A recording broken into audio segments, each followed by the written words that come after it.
Welcome to my class. In Microsoft Excel program, there are number of statistical functions given to us.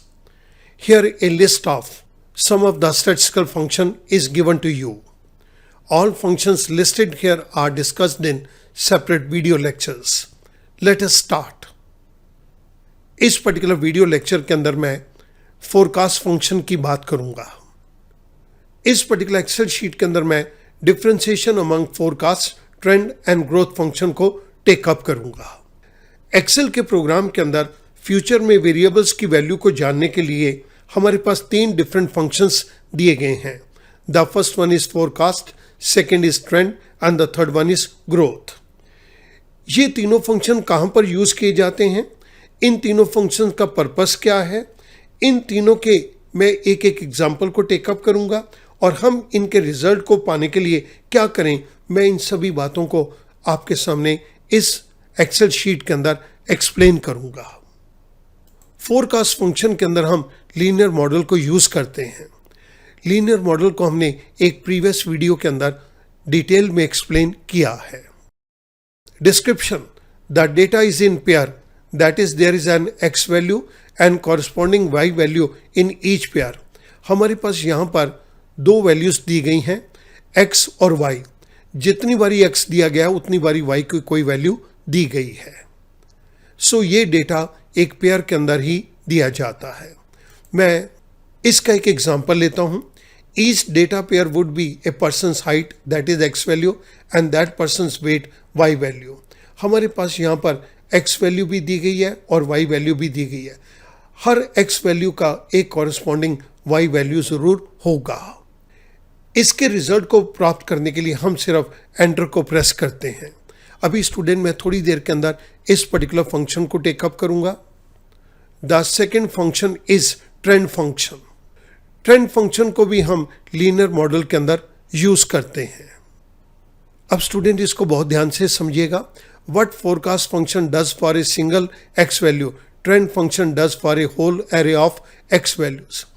It means forecast function के अंदर तो हम एक variable की value को forecast करते हैं, लेकिन ट्रेंड फंक्शन हमें इस बात की इजाज़त देता है कि हम एक ग्रुप ऑफ वैल्यूज़ को एस्टिमेट कर सकें. तभी हमने यहाँ पर दे दिया trend function does for a whole array of x values. हमें यहाँ पर एक्स वैल्यू का एक एरे दिया गया है और हम वाई वैल्यू का एरे एस्टिमेट करके निकाल सकते हैं. It returns an array of values one predicted y for each x value. यहाँ पर हमें जो एस्टिमेट करके वैल्यूज़ मिलेंगी वो भी एरे की फॉर्म में मिलेंगी. अगर x वेरिएबल की हमें 10 वैल्यूज़ दी गई हैं तो यहाँ पर हम 10 y's को एक साथ इकट्ठा प्रिडिक्ट करेंगे.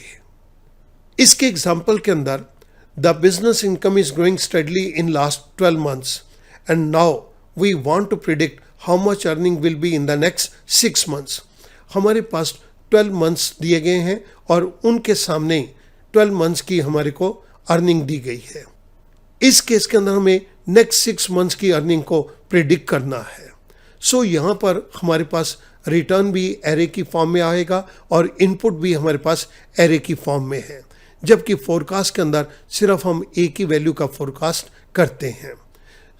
जब ट्रेंड फंक्शन हमारे पास एक एरे फंक्शन की फॉर्म के अंदर है तो रिजल्ट को प्राप्त करने के लिए हम 3 कीज को इकट्ठा प्रेस करेंगे, control shift and enter. Now I move on to the third one, that is growth function. Growth function को हम यूज करते हैं एक्सपोनेंशियल मॉडल के अंदर. एक्सपोनेंशियल मॉडल क्या है, इसको हमने एक प्रीवियस वीडियो के अंदर एक्सप्लेन किया है. It is like a trend function. Growth function uses existing data to predict y values for a set of x values. Trend और ग्रोथ फंक्शन एक ही तरह से काम करते हैं, लेकिन ट्रेंड फंक्शन लीनियर मॉडल के अंदर यूज किया जाता है, ग्रोथ फंक्शन एक्सपोनेंशियल मॉडल के अंदर यूज किया जाता है. यहाँ पर भी हम x वैल्यूज का एग्जिस्टिंग डेटा यूज करके y की वैल्यू को प्रिडिक्ट करेंगे. Now the example of exponential model. The number of bacterias grow in a period of second. एक सेकेंड के अंदर कितने बैक्टीरियाज ग्रो कर जाएंगे, इस पर्टिकुलर चीज़ को अंडरस्टैंड करने के लिए हम एक्सपोनेंशियल मॉडल को यूज़ करते हैं. क्योंकि हम इसके अंदर भी रिजल्ट को प्राप्त करने के लिए एक रेंज को टेकअप करेंगे। सो यहाँ पर रिजल्ट को प्राप्त करने के लिए हम एक बारी फिर प्रेस कंट्रोल शिफ्ट और एंटर तीनों कीज को इकट्ठा प्रेस करेंगे। स्टूडेंट, ये तीनों फंक्शन के अंदर बेसिक डिफरेंस है जो कि मैं समझता हूँ कि आपको बहुत अच्छी तरह से क्लियर होना चाहिए। मैं उम्मीद करूँगा इन तीनों फंक्शंस के अंदर आपको बेसिक डिफरेंस यहाँ से क्लियर हो जाएगा। अब मैं आपके सामने इस एक्सेल शीट के अंदर फोरकास्ट के फंक्शन को टेकअप करूँगा। मेरे पास यहाँ पर एक टेबल दी गई है जिसके अंदर फर्स्ट कॉलम मेरे पास डेट्स का है और सेकंड कॉलम मेरे पास सेल्स इन 1000 रुपीस दिया गया है। ये मेरे पास डेटा 31 जनवरी 2023 तक का दिया गया है और मुझे एस्टिमेट करना है 1 फरवरी 2023 को सेल्स की वैल्यू क्या होगी। इसके लिए हम फोरकास्ट के फंक्शन को यूज करेंगे। From the data given in the table calculate the value of sales on 1 February 2023 with forecast function. यहाँ पर मेरे पास फोरकास्ट के फंक्शन का सिंटेक्स दिया गया है और इस जगह के ऊपर मैं फोरकास्ट के फंक्शन को टेकअप कर रहा हूँ। Equals to forecast. Forecast function के अंदर 3 आर्गुमेंट्स हैं। The first argument is x. X, this is the date for which we need to estimate the value. So मैंने B33 के ऊपर क्लिक कर दिया, comma. The next argument is known y's. Known y's के case के अंदर ये मेरे डिपेंडेंट वेरिएबल्स हैं। मैंने इसकी कंप्लीट रेंज को सिलेक्ट कर लिया up to 31 January 2023. I press F4 to lock it, comma. The next is known X. Known X मेरे इंडिपेंडेंट वेरिएबल्स हैं। मैंने यहाँ पर पूरी डेट की रेंज को सिलेक्ट कर लिया। ये भी मैंने 31 जनवरी 2023 तक सिलेक्ट किया है। मैंने ये डेट की कंप्लीट रेंज को सिलेक्ट कर लिया। I press F4 to lock it. I close parenthesis. I press enter.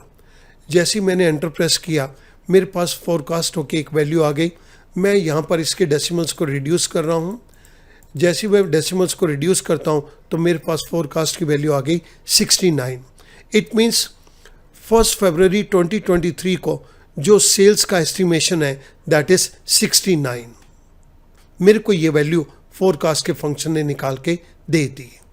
जिस पर्टिकुलर फंक्शन को हमने यहाँ पे यूज़ किया है वो मैं आपकी रेफरेंस के लिए राइट साइड के ऊपर दे रहा हूँ।